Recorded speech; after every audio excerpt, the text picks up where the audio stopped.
Good morning friends. आज हम लोग क्या देखेंगे? आज हम लोग भारतीय कला एवं संस्कृति से जितने भी सारे फैक्ट होते हैं जो एनसीईआरटी में जो पढ़ाया जाता है या जो एग्ज़ाम में आते हैं, उन सब का हम लोग एक जगह संग्रह करके लाए हैं और वह आप लोगों के सामने रखेंगे। तो आशा करते हैं कि इसको ध्यान से देखिए और लाइक करें, शेयर करें, कमेंट करें और सब्सक्राइब करें तथा साथ में अपने सुझाव भी दें। आज हम लोग भारतीय कला एवं संस्कृति में क्या देखेंगे? भारत में संगीत कला, चित्रकला, फिर उसके बाद में हम लोग शिल्प कला में देखेंगे मूर्ति कला, स्थापत्य कला। जिस तरह के जितने भी आर्ट एंड कल्चर से जो क्वेश्चन आते हैं, चाहे प्राचीन काल हो, मध्यकाल हो या आधुनिक काल हो, सब एक जगह लाए हैं। तो आशा करते हैं कि यह प्रयास अच्छा हो तो ज़रूर लाइक करेंगे। तो इन्हीं सब बातों के साथ शुरू करते हैं। वीडियो बड़ा होगा इसलिए ध्यान से देखिए और एक बार में ही क्लियर हो जाएगा। तो शुरू करते हैं। सबसे पहले हम लोग देखेंगे भारत में संगीत की परंपरा। संगीत का साक्ष्य कहाँ मिलता है? तो सामवेद से शुरू होता है, तो यानी वेद से ही संबंधित है यह। तो शुरू करते हैं। सबसे पहले हम लोग संगीत के बारे में ही पढ़ेंगे।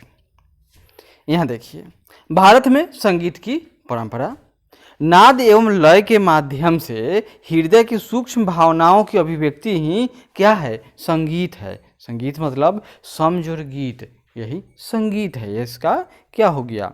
तो ये इसका हो गया आपका संधि विच्छेद, याद कर लीजिए।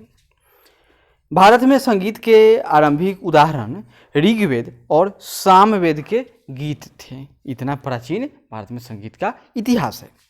सामवेद में विभिन्न प्रकार के संगीत वाद्यों का विवरण प्राप्त होता है।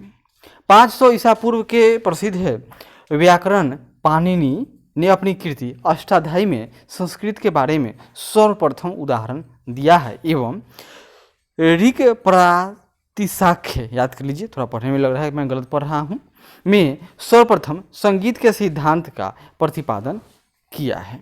ऐसी मान्यता है कि संगीत का पैमाना ललित कला, ताल, सुर अथवा लय एवं अंक के सम्मिश्रण से निर्मित हुआ है। संगीत कला के में क्या होगा? 7 स्वर होते हैं। और जैसे यहाँ देखिए, साज, ऋषभ, गांधार, मध्यम, पंचम, द्वैवत, निषाद। संक्षेप में इन्हें ही क्या कहा गया? सबका पहला पहला ले लीजिए। साज बराबर सा, ऋषभ का रे है, गांधार का गा, मध्यम का मा, पंचम का पा, दैवत का ध, निषाद का नी अथवा सप्तम कहा जाता है। क्लियर है? आगे देखिए, आज कुछ जान लिए। आधुनिक काल में संगीत का विभाजन 3 भाग में है। पहला है शास्त्रीय संगीत, दूसरा का सुगम संगीत, तीसरा लोकगीत। शास्त्रीय संगीत या जो हम लोग को DD1 पर जो सुबह सुबह में या जो रेडियो चैनल पर दिखा दीजिए, हम लोग कहते हैं कि भाई ये बहुत बोरिंग हो रहा है, और वह शास्त्रीय संगीत है। सुगम संगीत, जितने भी फिल्म या मूवी जो भी देखते हैं उसमें जो गीत मशहूर जितने सारे टेप रेडियो या जहाँ कहीं भी लोग सुनते हैं देखते हैं, वो सिंपल सुगम संगीत है। और लोक संगीत यानी ये क्षेत्रीय संगीत का उदाहरण है, यानी लोक गीत है। इसका सबसे अच्छा उदाहरण आजकल तो देख ही रहे हो, कहीं पंजाबी बजता है, कहीं हरियाणवी, कहीं भोजपुरी, रंग बिरंग के हैं। और पहले उदाहरण देखेंगे तो अल्लाह उदल। यहाँ देखिए, शास्त्रीय संगीत का विभाजन एक होगा हिंदुस्तानी संगीत, दूसरा होगा कर्नाटक संगीत। कर्नाटक साउथ में मिलेगा और हिंदुस्तानी संगीत तो इधर नॉर्थ इंडिया की बात है। हिंदुस्तानी संगीत का विभाजन तो इसमें देखिए, ध्रुपद, धमार, ख्याल, तराना, ठुमरी, दादरा, टप्पा आदि में इसका विभाजन है। किसका? तो हिंदुस्तानी संगीत का। कर्नाटक संगीत का विभाजन तो पादम, जवाली, तिल्लाना, कीर्ति, सलोकम, ये सब कर्नाटक संगीत का विभाजन किया गया है।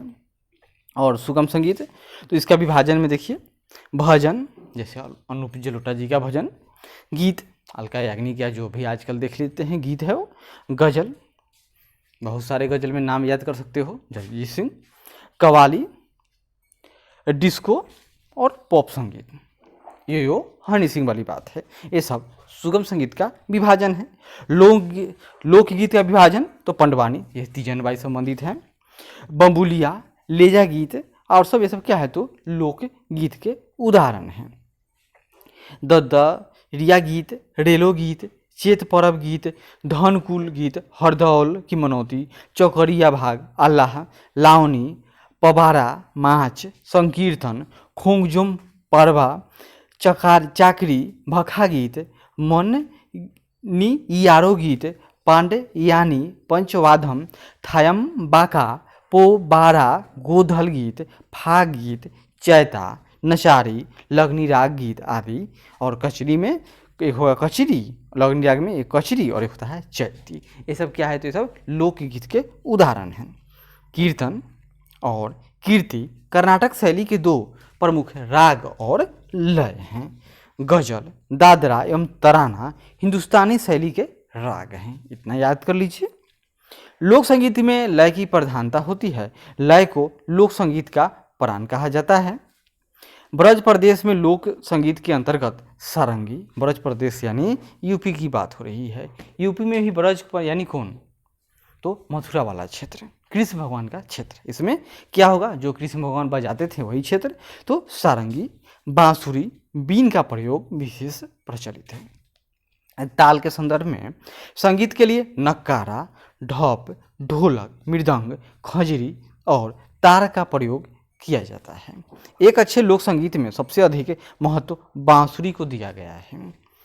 भारत का सबसे प्राचीनतम संगीत यंत्र कौन है, वीणा। बजाने वाले सरस्वती जी, समुद्रगुप्त और आधुनिक मतलब कि लेटर मुगल से पहले औरंगजेब। संगीत की उत्पत्ति के संबंध में मान्यता यह है कि यह कला शिव जी से देवी सरस्वती को प्राप्त हुई थी। देवी सरस्वती क्या थी, तो ब्रह्मा की पत्नी को संगीत और साहित्य की अधिष्ठात्री देवी, यानी जो सबसे संगीत का जो कोई अगर प्रमुख कोई देवी देवता है तो किसको माना जाता है, सरस्वती जी को। अमीर खुसरो को सितार सहस्त्रार का जनक माना जाता है। तो क्वेश्चन आता है कि सितार के जनक की का निर्माण किसने किया था, किसने बनाया था, तो नाम याद कर लीजिए, अमीर खुसरो।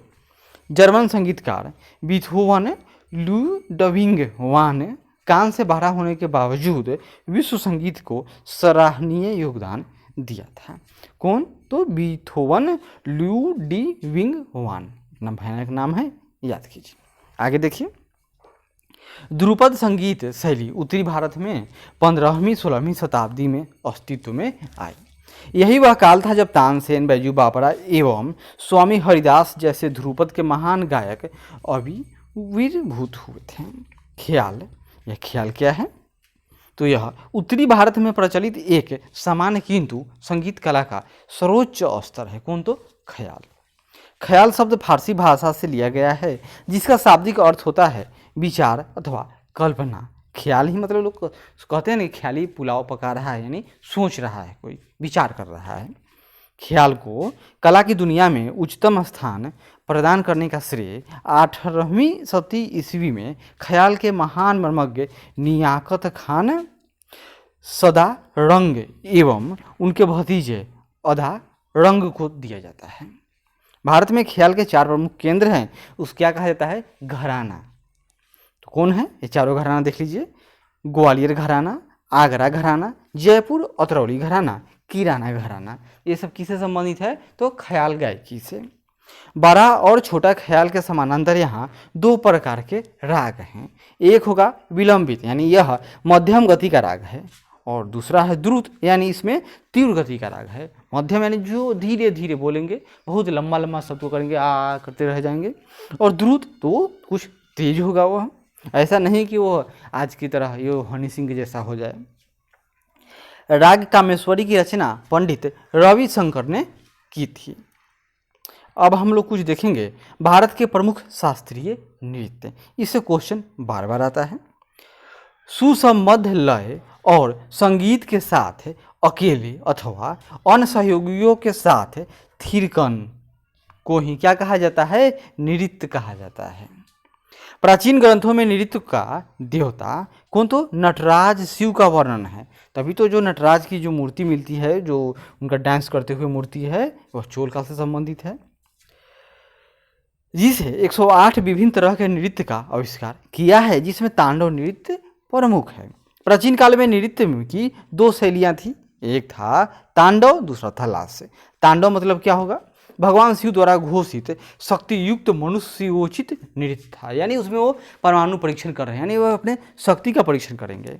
और लास्ट क्या है, यह सॉफ्ट पावर यानी मृदुल शोभायुक्त स्त्री जाति का नृत्य है। इसमें लजाना शर्माना बहुत तरह की बातें हैं। लास्य नृत्य पार्वती से संबंधित था। इससे ही वर्तमान के शास्त्रीय सोलो यानी एकल डांस एवं भरतनाट्यम यानी दक्षिण तमिलनाडु आइए का उद्भव माना जाता है। मध्यकालीन भारत में देवदासियां नृत्य के लिए रखी जाती थी। पहले देवदासी कहाँ थी, तो यह मंदिर में भगवान की जो देखभाल करने के लिए जो लड़कियां रहती थी, जो अविवाहित रहेंगी, कभी शादी नहीं करती थी, उनको ही देवदासियां कहा जाता था। लेकिन यही जब मध्यकाल में जब भारत पर इस्लाम आक्रमण होगा, ये सब कहाँ जाएंगे तो कोर्ट डांसर हो जाएंगे, यानी दरबार में चली जाएगी। और दरबार में आएगी तो क्या होगा, वेश्यावृत्ति का रूप धारण कर लिया। और आजकल की जो हिंदी फिल्मों में जो हीरोइन बनते हैं जो कोठे वाली, वो सब वही उसी का विकृत रूप है। आगे बढ़ते हैं। अतः मध्यकाल में नृत्य प्रतिष्ठित परिवार के लिए अच्छा नहीं समझा जाता था, किंतु आधुनिक काल में सरकार के प्रोत्साहन एवं जन जागरण के कारण भारतीय नृत्य को देश विदेश में काफ़ी लोकप्रियता मिली है। भारतीय नृत्य के 3 प्रकार हैं, एक शास्त्रीय, दूसरा लोक और एक होगा जनजातीय यानी ट्राइब्स के द्वारा किया जाने वाला नृत्य। पहले हम संगीत देखे थे, अब नृत्य में हैं। चौरिस। तो चौरिस क्या है, एक पांव द्वारा एक सदृश थिरकन, यह इसका नाम है चौरिस, सिंपल इतना याद कीजिए। दूसरा है करनास, दोनों पांवों द्वारा समान सदृश थिरकन, तो वह करनास। चौरिस में एक पांव का इस्तेमाल होगा और करनास में दोनों पांवों के द्वारा थिरकन किया जाएगा। लय, यह मुख्यतः 3 प्रकार का होता है। लय 3 प्रकार का, एक है विलंबित लय, मध्यम लय और द्रुत लय। भारत में शास्त्रीय नृत्य को मुख्यतः 7 भागों में बांटा गया है। याद कर लीजिए नाम कौन कौन है। तो भारत में शास्त्रीय संगीत को क्या, तो मुख्यतः 7 भागों में बांटा गया है। कौन कौन, याद कर लीजिए। इसी तरह से डायरेक्ट क्वेश्चन आ जाता है कि यह शास्त्रीय संगीत है, यह किस क्षेत्र या किस राज्य से संबंधित है। तो पहला देखिए, इसमें है भरतनाट्यम, यह तमिलनाडु का प्रमुख शास्त्रीय नृत्य है। दूसरा आएगा कथकली, तो कथकली केरल का प्रमुख शास्त्रीय नृत्य है। तीसरा देखिए कुचिपुड़ी, यह आंध्र प्रदेश का नाट्य नृत्य है। ओडिसी, यह तो नाम से ही प्रचलित है इसलिए इसको याद नहीं करना चाहिए।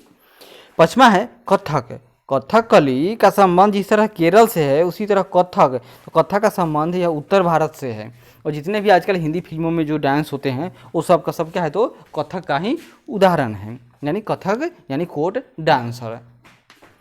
और मणिपुरी, तो यह मणिपुर का एक प्राचीन नृत्य है। मोहिनी अट्टम, यह केरल का एक नृत्य है, यानी जहाँ जिसमें भी अट्टम लग जाए वो समझिए कि वह केरल का है। कथकली और मोहिनी अट्टम दोनों केरल का नृत्य है। भरतनाट्यम के बारे में कुछ जानते हैं। तो भरतनाट्यम नृत्य प्रमुखतः एक व्यक्ति द्वारा प्रस्तुत किया जाता है, यानी कि यह सोलो डांसिंग है, जिसमें श्रृंगार एवं भक्ति रस की अभिव्यक्ति होती है। यानी इसमें जो देखिएगा जो कलाकार होगा वो खूब बन ठन के गेटअप के साथ मंच पर प्रस्तुति करेगी। हिंदी फिल्म के बहुत बड़े बड़े सुपरस्टार जो हीरोइन की बात हो रही है वो सब कथकली से जुड़े हुए मिलेंगे, जो हम लोग जानेंगे इसके आगे। भरतनाट्यम नृत्य प्रमुखतः एक व्यक्ति के द्वारा प्रस्तुत किया जाता है, जिसमें श्रृंगार एवं भक्ति रस की अभिव्यक्ति होती है। सामान्य तौर पर इस नृत्य के कोई 7 भाग माने गए हैं, यानी कि सामान्यतः जो भरतनाट्यम है इसको अगर डिवाइड करेंगे तो 7 भाग में कौन कौन होगा। एक होगा अलारिपु। अलारिपु मतलब क्या होगा, जैसे कि मान लेते हैं कि कोई भगवान है तो उनके भजन शुरू होगा, यानी उनकी स्तुति। तो सबसे पहले वंदना किया जाएगा, तो वह क्या है, अलारिपु। फिर दूसरा है जाति स्वरूपम, उसका दूसरा भाग, इसमें स्वर सम्मिश्रण होगा। तीसरा होगा शब्दम, यानी अब जो मुख्य गीत होगा यानी शब्द एवं गीत दोनों की प्रधानता होगी। और चौथा है वर्णम, इसमें शुद्ध नृत्य एवं अभिनय का सामंजस्य होगा।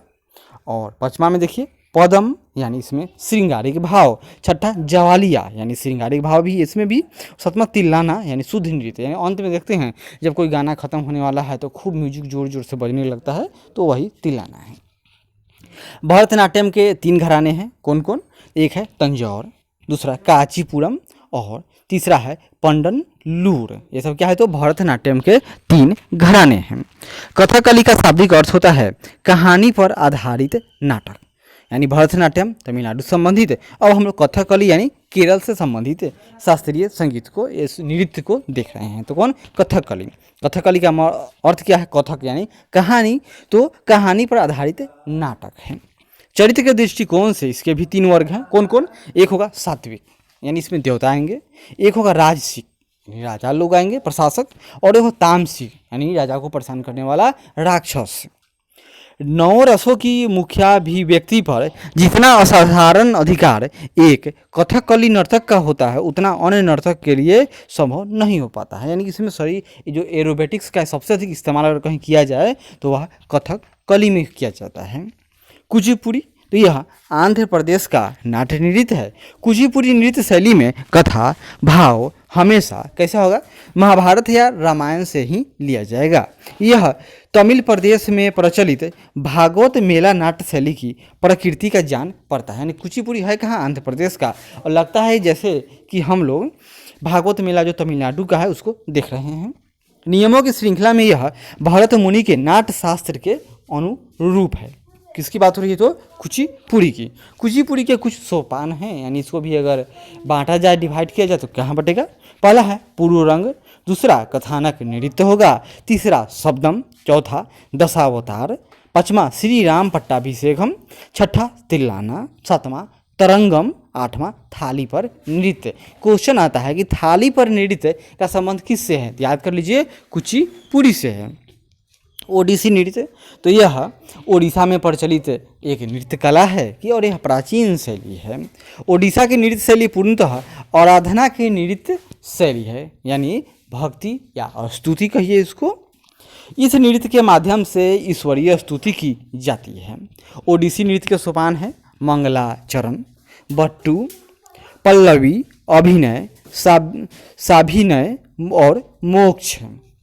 कथक नृत्य जो मुख्य रूप से उत्तर भारत में प्रसिद्ध है, में नृत्य एवं नाट्य तीनों अंगों का प्रस्तुतिकरण संतुलित रूप से किया जाता है। क्या होगा? संतुलित रूप से। याद कर लीजिए, कहीं क्वेश्चन आ जाए कि वो कौन सी नृत्य शैली है जिसमें नृत्य नाट्य तीनों अंगों का प्रस्तुतिकरण किया जाता है, वह भी संतुलित, तो वह है कथक नृत्य। यानी देखने में जो आँख को सिंपल लगे, अच्छा लगे, वो वही है कथक नृत्य। यानी इसमें दिमाग की बात ना हो, सिंपल बात। कथक नृत्य के विभिन्न चरण होते हैं। पहला होगा वंदना, दूसरा होगा आमद, तीसरा थाट, तोरा, चक्कादार तोरा और परण। जैसे हिंदी फिल्म में हीरोइन को देखते हैं, किसी पेड़ को पकड़कर, किसी खिड़की को पकड़कर, कोई पिलर है उसको पकड़कर वो गाना गाते रहती हैं, तो वही ये चक्कादार तोरा, यानी पेड़ बीच में मुख्य केंद्र में हो गया और उसी के चारों तरफ चक्कर लगाते रहिए। आगे बढ़ते हैं। कवित्व, गत निकांश, गत भाव और पद संचालन, इन सब का संबंध किससे? तो कथक से है। कथक का तात्पर्य ही क्या है? कथक यानी कथा कहने वाला। कथक यानी कथा कहने वाला। यहाँ देखिए, ब्रह्म पुराण, नाट्यशास्त्र और संगीत रत्नाकर में भी कथक शब्द का उल्लेख हुआ है। कहाँ कहाँ? तो ब्रह्म पुराण, नाट्यशास्त्र और संगीत रत्नाकर में कथक का उद्देश्य, मतलब उस शब्द का उल्लेख मिलता है।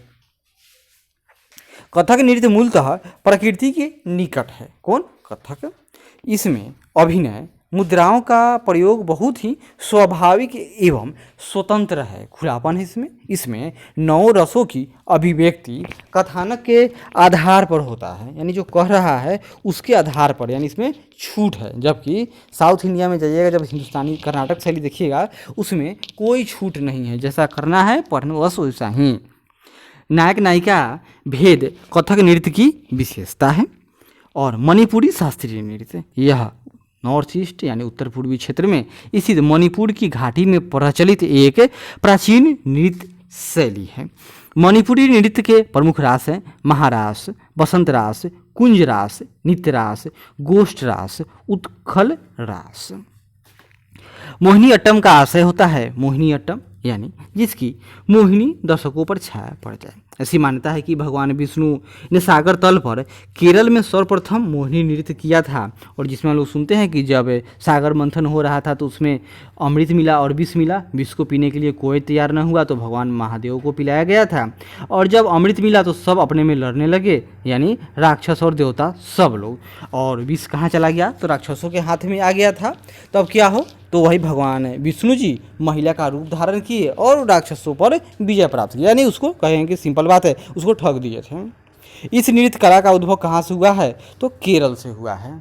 और केरल तो जानते ही हैं, केरल कहाँ है तो भारत का दक्षिणी राज्य, जहाँ पर सबसे पहले वर्षा होता है। भारत का सबसे विकसित राज्य, पैसा के मामले में नहीं, पढ़ाई के मामले में, स्वास्थ्य के मामले में, वहाँ के रहन सहन के मामले में भारत का सबसे अच्छा राज्य है। मोहिनी अट्टम के विविध सोपान हैं, तो उसमें क्या होगा, एक होगा चाल के टू, जाति स्वरम, वर्णम, पदम, तिल्लाना और सलोकम। जिस तिल्लाना है यह आपको साउथ इंडिया सब में मिलेगा, जितने भी साउथ इंडिया से संबंधित जो नृत्य शैली है उसमें आपको तिल्लाना शब्द मिल जाएगा। प्रकृति में लोक नृत्य एवं युद्ध नृत्य से प्रेरणा लेकर कलाकारों ने अपनी एक नई शैली बनाई। यही छायामय नृत्य छऊ नृत्य है। छऊ कहाँ प्रसिद्ध है, 3 राज्य, पश्चिम बंगाल में पुरुलिया डिस्ट्रिक्ट, और झारखंड में सराय मयूरभंज तो उड़ीसा में है, और सरायकेला खरसावां यह झारखंड का क्षेत्र है। इस समय क्या है तो छऊ नृत्य प्रसिद्ध है। ये लोग लड़ेंगे नहीं, लेकिन जब नाटक या नृत्य करेंगे तो उसमें मुखौटा पहन लेंगे, उसमें तलवार ले लेंगे, लगेगा जैसे कि ओरिजिनल युद्ध ही कर रहे हैं। तो यही ये मार्शल आर्ट कहा जाता है, या कहा जाता है इसको कि यह युद्ध वाली नृत्य शैली है। कौन है तो छऊ नृत्य। देखिए आ ही गया। पश्चिम बंगाल में पुरुलिया डिस्ट्रिक्ट, झारखंड में सरायकेला और उड़ीसा के मयूरभंज में छऊ नृत्य प्रमुख नृत्य है। और अन्य शास्त्रीय नृत्य में एक है ओट्टनतुल्लम, यह केरल में है, कुडियाहम, कृष्ण अट्टम, यक्षगान, ये सब कुछ प्रमुख शास्त्रीय नृत्य है। यक्षगान तो इसका संबंध कहाँ है तो कर्नाटक से है। असम के शास्त्रीय नृत्य को वर्ष 2000 में भारतीय शास्त्रीय नृत्य के रूप में मान्यता प्रदान की गई थी। असम में वैष्णव धर्म के संस्थापक का नाम क्या था, श्रीमंत शंकरदेव ने 15वीं शताब्दी में इस नृत्य की शुरुआत की थी। कौन तो शंकरदेव। और ध्रुपद संगीत शैली उत्तरी भारत में 15वीं शताब्दी, ये तो हम लोग पढ़ ही चुके हैं। आगे देखिए।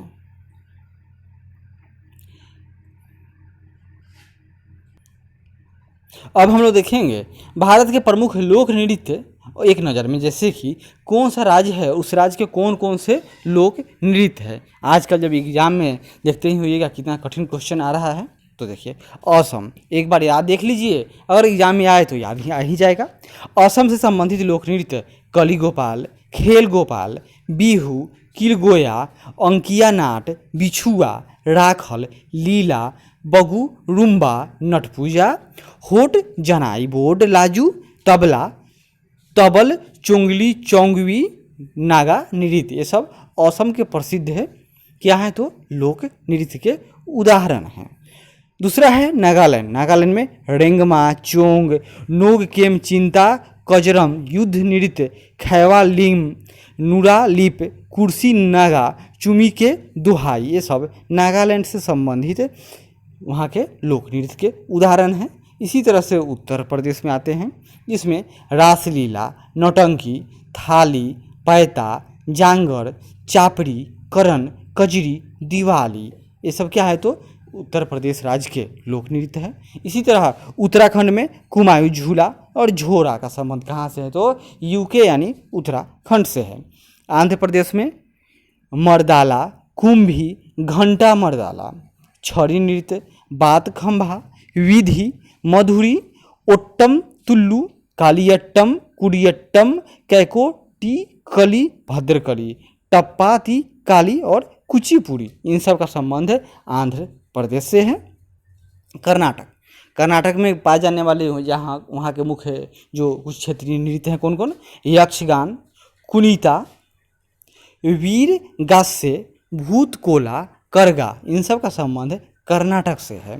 गुजरात में गणपति भजन, रासलीला, डांडिया रास, गरबा, पनिहारी नृत्य, लास, टिप्पणी, अकोलिया, भवई, इन सब का संबंध गुजरात से है। इसी तरह गोवा में दक्कनी, खोल झंगोर, मांडी का संबंध कहाँ तो गोवा से है। राजस्थान में कठपुतली, धपाल, जिदांत, पुगर, सुई, सीनी, बगड़िया, ख्याल, शंकरिया, गोईका, लीला, झूलन लीला, कामर, चरी, चंग, फुदी, गीदड़, गैर, पनिहारी गण, गौर, इस सब का संबंध किससे तो राजस्थान राज्य से है। जम्मू कश्मीर में रऊफ, भदो, जात, हिकास, इन सब का संबंध हिकात कहाँ थे तो जम्मू कश्मीर से है। और लक्षद्वीप का याद कर लीजिए, परिचा काली जो लोक नृत्य है यहाँ कहाँ है तो लक्षद्वीप। और अरुणाचल प्रदेश में है मुखौटा, युद्ध नृत्य और अरुणाचल प्रदेश से। हरियाणा में भांगड़ा, डफ, सांग, धमान, ये सब हरियाणा के लोक नृत्य हैं। पंजाब में भागड़ा, गिद्धा, किकली। तमिलनाडु में कुंभी, कावड़ी, कोडागम, कोलाटम, पित्तल, कोट्टाटम्मा, भरतनाट्यम का संबंध तमिलनाडु से है। हिमाचल प्रदेश में सांगला, चंबा, डांगी, डंडा नाव, डफ, धमान, थाली, जद्दा, धरवा, महाथू, छपेली, इन सब का संबंध हिमाचल प्रदेश से है। झारखंड में कर्मा, सरहुल, छऊ, जट जटिन का संबंध झारखंड राज्य से है। और आगे देखिए मणिपुर के कुछ क्षेत्रीय नृत्य जैसे जोंग, महारास, नटराज, लाई हरोबा एक है, संखाल, वसंत रास, थांगटा, पुंगवा, लोंग कित, वत्तम, ये सब मणिपुर के क्षेत्रीय नृत्य हैं। मिजोरम के चोरोकान पार खू पिला, मेघालय में बागला, लाहो, ये सब मेघालय के क्षेत्रीय नृत्य शैलियाँ हैं।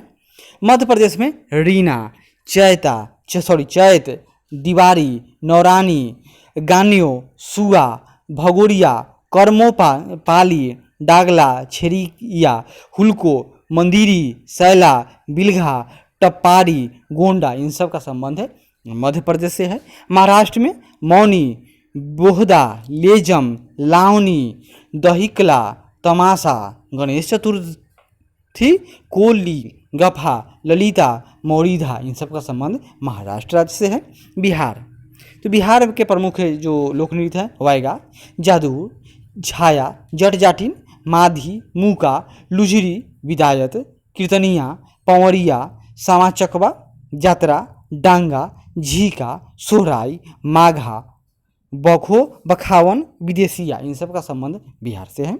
पश्चिम बंगाल, इसमें राम भेसे, गंभीरा, जाया, बाउल, जतरा, कीर्तन, काठी, महाल, गंभीरा, रायवेश, ढाली, मरसिया। और उड़ीसा संबंधित वहाँ के लोकल नृत्य जैसे छऊ, पैका, सवारी, संचार, दंडानाट, कुलनी, पुगनाट, घूमरा, जदूर, मुदारी, गरुड़, वाहन, ओडिसी, इन सब का संबंध है उड़ीसा राज्य से है। आगे देखते हैं। अब हम लोग देखेंगे भारत के प्रमुख शास्त्रीय नृत्य एवं उससे संबंधित नृत्य। जैसे भरतनाट्यम, तो यह दक्षिण का है, तो इससे संबंधित जैसे यहाँ देखिए, दक्षिण भारत के मुख्य शास्त्रीय नृत्य शैली है भरतनाट्यम, जिसमें कविता, संगीत, नृत्य एवं नाटक का अद्भुत समावेश होता है। और इसका केंद्र कहाँ है तो मद्रास एवं तंजौर में है। इसके मुख्य क्रम निम्न प्रकार से हैं, जैसे जाति, स्वरम, शब्दम, वर्णम, तिलाना आदि तो जान ही चुके हैं हम लोग। प्रमुख इसके जो नृतक हैं जैसे कौन कौन है यहाँ देख लीजिए। एक का नाम यहाँ देखिए पद्म सुब्रमण्यम, यामिनी कृष्णमूर्ति, अरुंडेल रुक्मणी देवी, मालविका सारुकई, एसके सरोज, लीला जैक्सन, राम गोपाल, बैजंती माला, कोमला वर्धन आदि का संबंध किससे है तो भरतनाट्यम से है। दूसरा है कथक, यह भी हम लोग जान चुके हैं कि यह उत्तर भारत का है। और इसमें क्या होगा क्या देखिए, उत्तर भारत का कृष्ण द्वारा किया गया प्रमुख नटवरी नृत्य है, जिसे कथक को कथवरी नटवरी नृत्य भी कहा जाता है। इसके दो अंग होता है, एक तांडव होगा, एक लास्य होगा। प्रमुख नृत्य कौन कौन है तो लच्छू महाराज, अच्छन महाराज, शंभू महाराज, दमयंती जोशी, सितारा देवी, चंद्रलेखा, शोभना नारायण, गोपी किशन, बिरजू महाराज, सुखदेव महाराज, मालविका सरकार, सुखदेव महाराज, ये सब कथक से संबंधित हैं।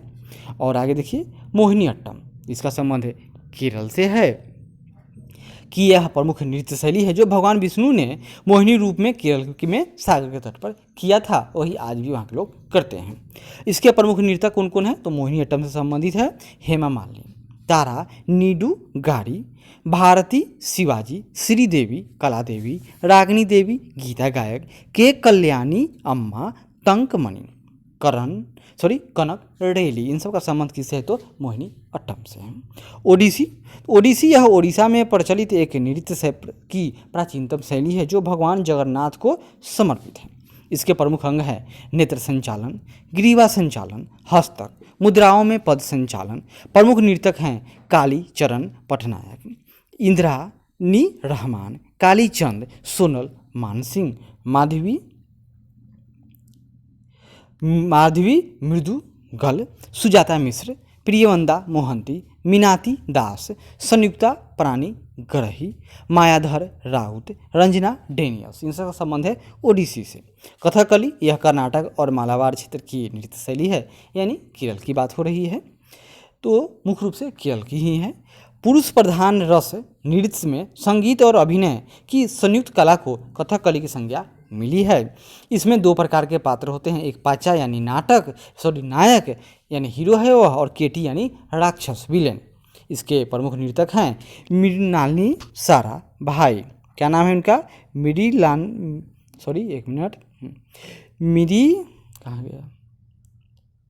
मृणालिनी साराभाई, उदय शंकर, कृष्ण कुट्टी, आनंद शिवरामन, शांता राव, राम गोपाल, बल्लोल नारायण मेनन, रुक्मणी देवी का संबंध है किससे है? तो कथकली से है। और मणिपुरी, तो यह पूर्वी भारत एवं पूर्वोत्तर प्रांतों की नृत्य शैली है जिसे लाई हरोबा एवं रास नृत्य के नाम से भी जाना जाता है। इस मणिपुरी रास के निम्नलिखित प्रकार हैं कौन कौन? बसंत रास, महारास, कुंज रास, गोष्ठ रास, नित्य रास, उखल रास। और यह मुख्यतः क्या है? तो यह कृष्ण भक्ति है। इसके प्रमुख नर्तक हैं झावेरी बहने, गांबिता देवी, सिंहजीत सिंह, थांबल यामा, रीता देवी, सविता मेहता, कलावती देवी, निर्मला मेहता। और कुचिपुड़ी, तो यह आंध्र प्रदेश का प्रसिद्ध नृत्य है और जो वैदिक एवं उपनिषदों में वर्णित धर्म का प्रसार करने वाला यह एक नृत्य भागवत एवं पुराण पर आधारित है। दशावतारम शब्दम, मंडूक शब्दम, प्रहलाद शब्दम, श्री राम पट्टाभिषेकम, शिवाजी शब्दम आदि इसके प्रमुख नृत्य नाटक हैं। और प्रमुख नृत्य कौन कौन है इसमें? तो स्वप्न सुंदरी, चिंता कृष्ण मूर्ति, राजा रेड्डी, वेमप्रति सत्यनारायण, यामिनी कृष्ण मूर्ति, लक्ष्मी नारायण आदि का संबंध किससे है? तो कुचिपुड़ी से है। तो यहाँ पर हम लोगों का संगीत समाप्त होता है। अब हम लोग देखेंगे आगे चित्रकला, तो देखते हैं, या इसको हम लोग अगले वीडियो में बनाएंगे चित्रकला और स्थापत्य कला। तो आशा करते हैं कि यह प्रयास अच्छा लगे। जरूर लाइक करें, शेयर करें, कमेंट करें और सब्सक्राइब करें। धन्यवाद।